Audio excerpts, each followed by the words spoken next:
네, 지난 한 주간 동안도 은혜 가운데 평안하셨으리라고 믿습니다. 오늘은 우리가 이 종말과 맞물려 있는 하나님의 심판에 대한 말씀을 살펴보도록 하겠습니다. 잘 아시는 것처럼 우리가 주님이 다시 오실 때에 하나님께서 땅에 있는 사람들을 심판하실 것이다. 그 심판이라고 하는 이 말 들으면 일반적으로 사람들이 좋아하지 않지만 그럼에도 불구하고 우리가 주님의 그 완성되어진 의의 나라를 생각하려고 하면 이 부분을 잘 이해하는 것이 필요합니다. 근데 오늘은 이 심판에 대한 말씀을 에레미야서에 있는 본문을 통해서 살펴보도록 하겠습니다.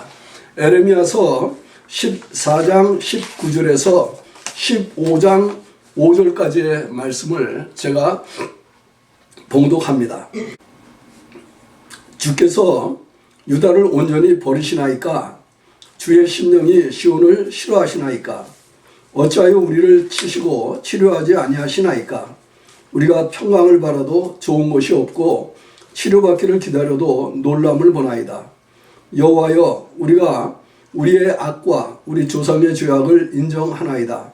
우리가 주께 범죄하였나이다. 주의 이름을 위하여 우리를 미워하지 마옵소서. 주의 영광의 위를 욕되게 마옵소서. 우리와 세우신 주의 언약을 기억하시고 폐하지 마옵소서. 열방의 허무한 곳 중에 능히 비를 내리게 할 자가 있나이까? 하늘이 능히 소나기를 내릴 수 있으리이까? 우리 하나님 여호와여, 그리하는 자가 주가 아니시나이까? 그러므로 우리가 주를 악망하옵는 것은 주께서 이 모든 것을 만드셨음이니이다. 여호와께서 내게 이르시되 모세와 사무엘이 내 앞에 섰다 할지라도 내 마음은 이 백성을 향할 수 없나니 그들을 내 앞에서 쫓아내치리라. 그들이 만일 내게 말하기를 우리가 어디로 나아가리오 하거든 너는 그들에게 이르기를 여호와의 말씀에 사망할 자는 사망으로 나아가고 칼을 받을 자는 칼로 나아가고 기근을 당할 자는 기근으로 나아가고 포로될 자는 포로됨으로 나아갈지니라 하셨다 하라. 나 여호와가 말하노라. 내가 그들을 네 가지로 벌하리니 곧 죽이는 칼과 찢는 개와 삼켜 멸하는 공중의 새와 땅의 짐승으로 할 것이며 유다 왕 히스기야의 아들 므낫세가 예루살렘에 행한 바를 인하여 내가 그들을 세계 열방 중에 흩으리라. 예루살렘아, 너를 불쌍히 여길 자가 누구며 너를 곡할 자가 누구며 돌이켜 내 평안을 물을 자 누구뇨. 에레미야 그러면은 일반적으로 교회 생활을 좀 하신 분들 또 성경을 좀 읽으신 분들은 금방 눈물의 선지자 이렇게 생각을 하실 수 있을 것입니다. 에레미야는 시대적으로 보면 하나님께서 북쪽 이스라엘에 징벌을 가하시고 그래도 남쪽 유다가 회개하지 않기 때문에 이제 예루살렘이 있는 남쪽 유다도 하나님께서 벌을 주시겠다라고 하는 그 시점을 살아가면서 실제로 남쪽 유다의 예루살렘이 멸망되어지고 또 자기 자신도 바벨론으로 포로로 끌려갈 만한 위기를 당하게 되어지는 그런 그 상황 속에서 이스라엘 그 유다 사람들에게 하나님께로 돌아오라고 호소하는 메시지를 전했던 선지자죠. 그런데 이 부분은 우리가 이 말씀을 보면 유다 사람들이 하나님의 성전이 있던 그곳에조차도 하나님께로 돌아오지 않습니다.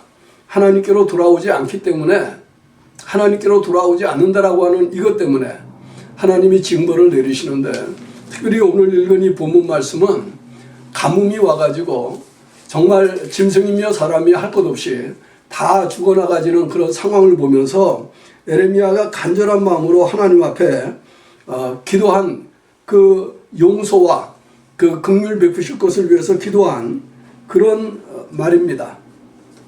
그런데 이 말씀에 대한 대답이 한마디로 얘기하면 이런 것이죠. 하나님께서 말씀하시는 것은 내가 지금 심판 중에 있다. 우리 오늘날 식으로 얘기하면은 나는 심판 중 이렇게 편말 써붙이시고 그 에레미야의 기도를 들은 척도 하시지 않을 뿐만 아니라 우리가 읽지 않은 앞뒤 문맥을 보면 하나님께서 그 이스라엘 사람들을 위해서 아예 복도 구하지 말라 이렇게 이야기를 하십니다. 하나님이 그렇게 진노의 심판을 행하시는 가운데에서도 하나님이 이렇게 이야기를 하십니다. 우리는 보통 에레미야가 눈물의 선지자라고 생각을 하는데 17절 읽지 않은 그 말씀을 보면 이런 말씀이 있어요. 너는 이 말로 그들에게 이르라. 내 눈이 밤낮으로 끊치지 아니하고 눈물을 흘리리니 이는 처녀딸 내 백성이 큰 파멸 중한 창상을 인하여 망함이라 이렇게 이야기를 하고 있습니다. 여기 나오는 문맥을 앞뒤로 이렇게 살펴보면 여기에 말씀하시는 화자는 하나님이십니다. 여호와 하나님이셔요. 여기 나오는 너는 에레미야를 가리키고 있습니다.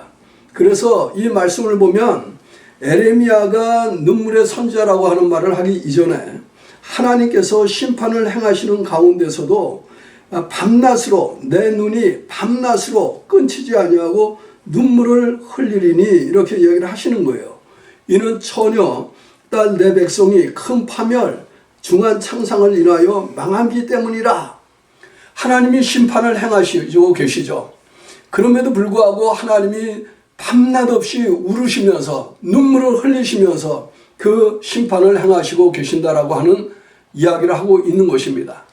하나님이 사람들이 하나님의 진노의 대상이 돼서 멸망받는 것을 기뻐하시지 아니하셔요. 그럼에도 불구하고 하나님은 하나님이시기 때문에 의의 하나님이시기 때문에 그들이 행한 악한 일을 놓고 그들을 심판하실 수밖에 없다는 사실을 우리로 하여금 생각하게 하는 그런 그림입니다. 괴롭고 마음이 아프고 정말 밤낮으로 눈물을 흘려야 될 만큼 인간적인 표현을 그대로 하나님이 가져가셔서 내가 밤낮으로 내 눈에서 눈물이 흐르는 것을 금할 수 없을 만큼 그렇게 마음이 아프지만 언약을 파기하고 나를 떠난 이 백성, 악을 행하는 이 백성을 내가 심판할 수밖에 없다라고 말씀을 하시는 것이죠. 그래서 오늘 우리가 읽은 그 말씀에 이어지는 말씀을 보면 하나님께서 이야기할 때에 유다왕 히스기야의 아들 히스기야는 얼마나 믿음 생활을 잘했습니까? 그러나 그 므낫세가 예루살렘에 행한 바를 인하여 내가 그들을 세계 열방 중에 흩겠다라고 이야기를 하는 거예요. 그 므낫세 정말 악한 왕이었습니다. 우리가 이 유다의 역사를 보면 이해가 안 가는 왕 가운데 한 사람이 므낫세 왕입니다. 이 사람이 유다에서 가장 오랫동안 통치를 한 왕입니다. 50년 이상 55년까지 통치를 했다고 생각을 하는데 그 오랫동안 왕 노릇을 할 수 있도록 하나님이 그를 왕좌에 두셨어요. 그런데 그 긴 동안에 이 사람은 성전에서 예루살렘 성전에서 여호와 하나님을 섬긴 게 아니고 거기다 몰렉 신상을 갖다 놓고 거기서 몰렉에게 제사를 드리면서 자기 아들을 불태워 죽이는 이런 악한 일까지도 서슴지 않고 했던 그런 왕이었습니다. 결국은요 에레미야 선지자의 예언을 따라서 이 바벨론 나라가 바벨론이 이 유다를 남유다를 침공하고 하나님의 이 종으로서 이 유다 사람들에게 심판을 행하게 되어질 때에 므낫세 왕을 포로로 잡아가게 되어지는 일이 일어나게 되어지죠. 이야기의 핵심이 좀 벗어나는 것 같지만 이 말씀의 핵심은 이것입니다. 하나님이 심판을 행하실 때 하나님이 그것을 즐거워하시지 않는다는 거예요. 심판을 행하실 때 하나님은 밤낮으로 울고 계십니다. 하나님께서 언약의 백성이었던 이 이스라엘 사람들이 파멸에 이르게 되어지는 것을 정말 기뻐하시지 않으십니다. 그러나 그들이 하나님과 맺은 언약을 파기하고 하나님을 버리고 배반하고 다른 신들을 쫓아가고 하나님의 말씀에서 의도하신 의나 거룩이나 사랑이나 긍휼이나 이런 것과는 거리가 먼 악한 삶을 사는 사람들이 되어졌을 때 하나님께서는 하나님의 의로우심 때문에 하나님의 거룩하심 때문에 그들을 심판하시지 않을 수가 없었다라고 하는 것을 보여주는 말씀입니다. 우리는 이미 이 에레미야 선지자의 예언이 어떻게 성취되었는지를 알고 하나님께서 어떻게 그 심판을 행하셨는지를 잘 알고 있죠. 그 일을 행하실 때 하나님은 인간적으로 표현하면 무자비한 하나님이셨습니다. 이 큰 그림 속에서 오늘 본문이 시작을 하는 거예요. 에레미야 선지자는 그 이스라엘 사람들에게 하나님이 행하시는 심판 중 하나로 가뭄이 와가지고 그 유다 사람들이 그 물이 없어서 기근 속에서 사람뿐만 아니고 짐승과 삼림까지 다 죽어가는 것을 보고 간절한 마음으로 그들의 구원을 위해서 기도한 것이 오늘 우리가 읽은 본문의 앞부분입니다. 그래서 그는 말하기를 이렇게 이야기하죠. 주께서 유다를 완전히 버리셨습니까? 시온을 더 이상 사랑하지 않으십니까? 어찌하여 우리를 치시고 치료하지 아니하십니까? 우리가 하나님께로부터 평강을 바라지만은 평화가 찾아오는 게 아니라 우리 마음을 깜짝깜짝 놀라게 할 만한 이렇게 두렵고 정말 놀라운 일들만 어떻게 우리에게 일어나고 있습니까? 여호와 하나님, 우리가 우리의 악과 우리 조상의 죄악을 인정합니다. 그러니까 주께 범죄한 것도 우리가 인정합니다. 그러나 그런 우리를 미워하지 말아 주십시오. 하나님의 거룩한 이름을 위하여 주의 영광을 위하여 우리를 긍휼히 여겨 주십시오. 이 말 많이 들어본 것 같죠? 모세가 기도할 때 그렇게 기도했고 다른 하나님을 사랑하는 사람들이 이스라엘 백성들을 위해서 기도할 때 다니엘 같은 경우에도 이런 유형의 기도를 했습니다. 그리고 말씀할 때에 우리와 세우신 주의 언약을 기억하시고 패하지 말아 주십시오. 그렇게 기도합니다. 그리고 그 가뭄이 들었던 일들을 놓고 이야기할 때에도 열방의 허무한 것 중에 능히 비를 내리게 할 자가 어디 있습니까? 하늘이 스스로 능히 소나기를 내릴 수가 있습니까? 우리 하나님 여호와여, 그렇게 하시는 분이 주가 아니십니까? 그러므로 우리가 주를 앙망하는 것도 주께서 이 모든 것을 만드신 창조주이시기 때문입니다. 이렇게 고백을 해요. 이 기도를 보면은요, 선지자 에레미야의 기도가 얼마나 절절했는지, 얼마나 절박했는지 그 간절함이요 막 마음에 와 닿습니다. 제가 이 본문을 묵상하면서 참 에레미야 같은 사람도 없다 이런 생각을 했는데요. 하나님의 말씀을 전하는 것 때문에 온갖 고생은 다 합니다. 하나님의 백성들에게 온갖 놀림은 다 맞습니다. 심지어는 하나님의 종들이라고 하는 사람에게 따귀를 맞는 일도 있고요. 몸에 병이나 있는 상태에서도 여전히 하나님의 말씀을 증거해야 되는 어려움도 있었습니다. 오직 답답하면 에레미야가 하나님 앞에 기도할 때에 이런 기도도 해요. 하나님, 내가 이 모든 고난과 이 모든 수치와 이 모든 어려움을 겪는 것이 주의 말씀을 전하기 위해서 하고 있다라고 하는 거 하나님 아시죠? 나는 좀 살려주십시오. 얼마나 안타까우면 그 과정 속에서 이 이스라엘 백성들이 멸망할 것을 생각하니까 너무나 안타까워서 하나님 제발 이 사람들에게 긍휼을 베풀어 주십시오. 그렇게 기도를 했는데 그 하나님께서 에레미야에게 하시는 말씀은 정말 인간적으로 얘기하면 이렇게 차가울 수가 있을까 하는 정도의 말씀이셨어요. 여러분들 그 15장 1절을 보면은 이렇게 얘기합니다. 여호와께서 내게 이르시되 모세와 사무엘이 내 앞에 섰다 할지라도 내 마음은 이 백성을 향할 수 없다. 이제 내가 그 언약한 대로 그들을 내 앞에서 쫓아내겠다.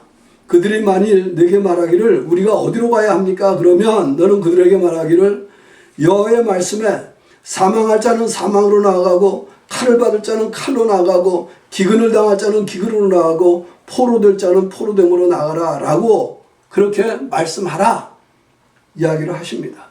그리고 난 다음에 므낫세 얘기를 이야기하시는 거예요. 이게 얼마나 안타까운 일입니까?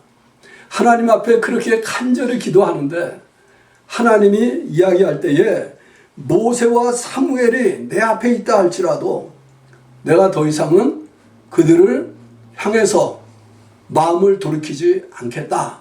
심판을 행하기로 한 그 생각을 바꾸지 않겠다. 모세가 어떤 사람입니까? 광야에서 시내산에서 떠나가지고 가는 길에 이스라엘 백성들이 행한 악한 일 때문에 하나님 앞에 간절한 마음으로 그 기도해야 될 때가 있었죠. 하나님께서 모세에게 이야기하기를 이 백성이 너무나 악해서 내가 이 백성을 완전히 쓸어버리고 너의 자손을 통해서 새로운 민족을 시작하면 어떻겠냐 이렇게 얘기할 때에 모세가 정말 간절한 마음으로 하나님 앞에 기도합니다. 그렇게 하면 하나님의 이름이 어떻게 되겠습니까? 하나님의 능력이 어떻게 되겠습니까? 하나님이 얼마나 작은 신이면 애굽에서 그 사람들 건져내다가 광야에서 다 멸절시켰다라고 얘기하겠습니까? 이런 간절한 논리를 통해서 하나님의 마음을 돌려놓으시고, 그리고 그 하나님께서 모세에게 나는 이 사람들하고 같이 가지 않겠다라고 얘기할 때도 하나님이 안 가시면 나도 안 갑니다 이렇게 기도했던 사람이잖아요. 그렇게 기도했던 모세가 와서 기도해도 이제는 안 들어주겠다 그렇게 말씀하시는 거예요. 그리고 사무엘도 마찬가지입니다. 왕들을 세우기 전에 그 블레셋 사람들 앞에서 이스라엘 백성들이 두려운 마음 때문에라도 그랬겠죠. 바알과 아세라를 섬기다가 하나님의 말씀을 듣고 그들에게서 돌이켜서 이제는 여호와 하나님께로 돌아오겠다라고 얘기했을 때 블레셋 사람들이 일어나가지고 이놈들 우리가 같이 섬기는 우리의 신을 버리고 너희가 여호와께로 돌아간다라고 하니 그대로 두지 않겠다 이렇게 얘기했을 때에 하나님 앞에 기도하고 백성들을 권유하죠. 하나님께서 우리를 보호하시고 지켜줄 것이니까 너희는 두려워하지 말라. 결국 그 전쟁에서 이스라엘 백성들이 블레셋을 물리치고 하나님의 백성들로 서게 되어주는 일을 경험하게 되어지죠. 그렇게 하나님의 백성들을 위해서 대변했던 중보했던 그 사무엘이 거기에 있다 할지라도 하나님께서 그들의 기도를 듣지 않으시겠다. 그 말이 무슨 말입니까? 에레미야야 중보기도 그만해라. 그 사람들을 위해서 복도 빌지 말아라. 왜냐하면 내가 그들을 심판하기로 작정을 했기 때문이다. 그러니까 에레미야가 그것 때문에 절망을 해요. 절망하고 있는 그 구절이 그 뒤에 나오는 말씀이에요. 15장 5절에 예루살렘아 너를 불쌍히 여길 자 누구며 너를 곡할 자 누구며 돌이켜 네 평안을 물을 자가 누구냐. 너를 위해서 내가 할 수 있는 일이 무엇이냐. 아무것도 할 수 있는 일이 없구나. 하나님께서 심판을 결정하시고 작정하시고 진노를 부으시기로 하셨으니 내가 중보해도 듣지 않으시니 내가 너희를 위해서 무엇을 할 수 있겠느냐. 이런 이야기를 듣다 보면 여러분들은 속으로 이런 생각을 할 수도 있을 겁니다. 그러나 하나님께서 우리에게 중보자로 세워주신 분은 모세도 아니고 사무엘도 아니고 에레미야도 아니지 않습니까? 하나님께서 우리를 위해서 중보자로 세워주신 분은 예수님이시니까 하나님께서 예수님이 우리를 위하여 중보하시는 것은 반드시 들으시지 않을까요? 맞습니다. 주님이 우리를 위해서 중보하시는 그 중보를 하나님이 결코 외면하실 수 없어요. 그래서 예수를 믿는 사람들이 복을 받은 사람들이라고 얘기하는 것이죠. 그래서 우리가 주님을 생각하면 십자가 위에서 자기 자신을 희생제물로 내어주셨던 그 주님을 생각하면 감사하다라고 이야기하는 것이죠. 우리가 주일날마다 모이면서 그 죽음의 권세를 깨뜨리고 부활하신 주님을 기억하면서 하나님의 구원의 능력을 찬양하는 것이죠. 그러나 우리는요, 여전히 이 한 가지를 생각해 볼 필요가 있습니다. 하나님께서 그 예수님의 중보자로서의 기도를 들으시는 이유가 무엇입니까? 그것은 예수님 자신이 하나님의 진노와 심판을 십자가 위에서 한 몸으로 다 받아내셨기 때문에 그래요. 예수님께서 십자가를 지셨다라고 하는 말은 하나님의 그 심판을 무력화시켰다는 말이 아니에요. 하나님의 그 심판을 없애버렸다는 말이 아니에요. 하나님의 진노를, 죄와 악에 대한 하나님의 심판을 예수님이, 죄가 없으신 그분이 한 몸에 다 받으셨기 때문이라는 말이에요. 여러분, 우리가 예수님이 십자가 위에서 한 말씀 가운데 이렇게 부르짖었던 부분을 기억하시죠? 엘리 엘리 라박 사박다니 나의 하나님 어찌하여 나를 버리시나이까. 어찌하여 나를 버리시나이까? 에레미야는 기도할 때 이렇게 얘기했습니다. 주께서 유다를 온전히 버리셨습니까? 시온을 더 사랑하시지 않습니까? 어찌하여 우리를 치시고 치료하지 아니하십니까? 정도였지만 예수님께서는, 예수님의 경우에는 하나님의 아들이었던 그 자기 자신을 십자가 위에 내어놓으시고 내어주시고 그 죄를 지고 계실 때에 하나님께서 말이죠, 어떻게 보면은 그 주님의 부르짖음에 응답하시는 것처럼 보이지 않았다는 말이에요. 그래서 나의 하나님 어찌하여 나를 버리십니까? 라고 하는 그 경점에 이르게 되어질 때까지 하나님께서 그 주님을 외면하셨어요. 죄 때문에, 악 때문에, 누구의 죄 때문에, 누구의 악 때문에 오늘 그 중보의 대상으로 그 예수 그리스도의 은혜를 입고 있는 우리의 허물과 죄와 악과 어두운 삶 때문에요. 하나님이 우리에게 쏟아부으셔야 되는 진노를 예수님에게 쏟아부으셨기 때문에, 이것 때문에 하나님께서는 예수 그리스도가 우리의 중보자로서 우리의 허물과 죄를 위하여 용서를 구할 때에 하나님께서 결코 외면하실 수가 없는 것이죠. 우리의 기도를 들으면, 우리 자신만의 기도를 얘기한다면 하나님이 외면하실 수도 있을지 모르겠어요. 그러나 이미 예수님 때에 그 하나님이 외면하신 것 때문에 하나님께서 더 이상 우리의 안타까운 간구를, 예수의 이름으로 올리는 기도를 하나님은 외면하시지 않으시는 거예요. 하나님의 심판이 예수 그리스도로 말미암아 시행이 되어진 것 때문에 하나님께서 우리를 용서해 주시고 연락해 주시는 것입니다. 한번 생각해 보세요. 하나님이 죄에 대해서 얼마나 끔찍하게 싫어하시면 그 하나님의 거룩이나 의가 죄와 얼마나 완전하게 상처가 되는 것이면, 예수님 같은 경우는 자기 자신의 죄도 아니잖아요. 허물 많은 우리의 죄를 대신했다라고 하는 경우인데도 불구하고 하나님께서 무자비하게 그를 십자가 위에 내어주셨을 뿐만 아니라 그의 부르짖음에 외면하실 수 있을 만큼 하나님께서 차갑고 냉정한 모습을 보이셨어요. 하나님의 이 심판에 빠진다라고 하는 것은 그렇기 때문에 엄청나게 두려운 일인 겁니다. 그래서 히브리서 기자는 이렇게 이야기를 하고 있습니다. 우리가 진리를 아는 지식을 받은 후 짐짓 죄를 범한 즉 다시 속죄하는 제사가 없고 오직 무서운 마음으로 심판을 기다리는 것과 대적하는 자를 소멸할 맹렬한 불만 있으리라. 모세의 법을 폐한 자도 두세 정인을 인하여 불쌍히 여김을 받지 못하고 죽었거든 하물며 하나님의 아들을 밟고 자기를 거룩하게 한 언약의 피를 부정한 것으로 여기고 은혜의 성령을 욕되게 하는 자에 당연히 받을 형벌이 얼마나 더 중하겠느냐. 너희는 생각하라. 원수가 없는 것이 내게 있으니 내가 갚으리라 하시고 또다시 주께서 그의 백성을 심판하리라 말씀하신 것을 우리가 아노니 살아계신 하나님의 손에 빠져들어가는 것이 정말 무서울진저, 그렇게 이야기를 하고 있어요. 하나님의 심판에 빠져들어가는 것은 정말 인간적으로 얘기할 때 가장 큰 비극인 것이죠.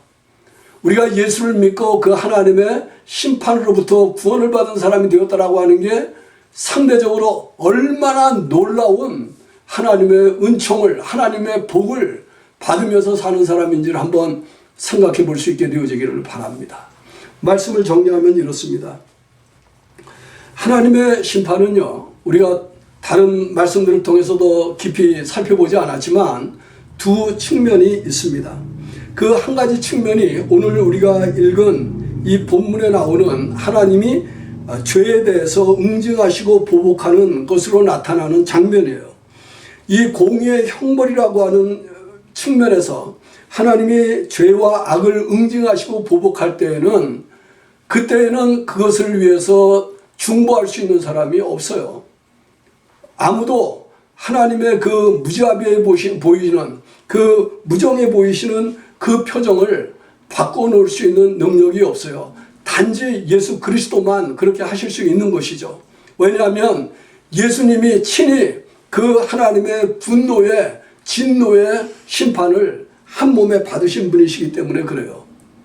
반면에요, 이 엄청난 하나님의 심판에 다른 한 가지 측면이 있는데, 그것은 남아있는 사람들, 악하게 살지 않고 여전히 하나님을 의지하고 믿음으로 살던 남은 자들에 대한 말씀 제가 한번 드렸죠.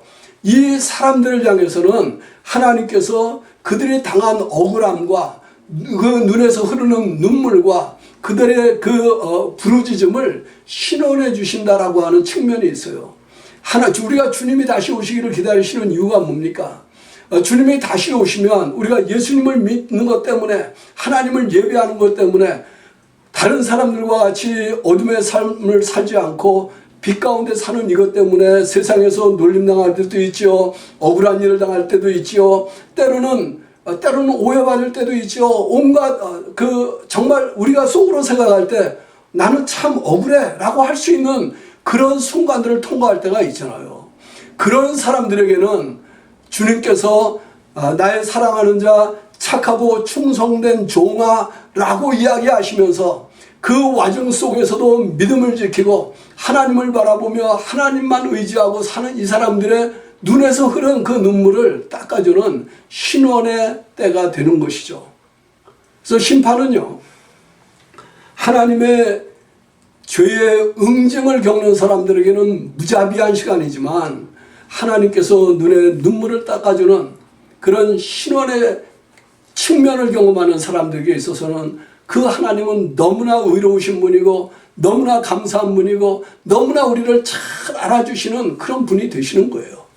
그리고 그 주님 때문에 우리는 그 하나님 때문에 그 하나님 나라에 같이 있게 되어지기를 원하고 그 일을 가능하게 하신 우리 주님 예수 그리스도를 찬양할 수밖에 없는 거예요. 그러나 이 한 가지는 꼭 기억하시기를 바라요. 그것이 하나님의 약속 가운데 이루어진 일이고 하나님의 언약의 백성들 가운데 나타난 일이라고 하는 것을 기억하면 우리가 예수님을 믿고 그 믿음을 시작한 그때부터 주님이 다시 오셔서 이 일을 이루실 그때까지 세상에서 무슨 일을 경험하더라도 변하지 않고 우리 주님을 신실하게 의지하고 사는 사람이 되어서 끝까지 남는 자가 되어서 하나님 앞에 이 신원을 받는, 하나님께서 친히 눈에서 눈물을 씻어주는 이 은총을 누리는 경험을 가지게 될 그런 성도들로 이 한 주간도 사시게 되기를 주님의 이름으로 축원합니다.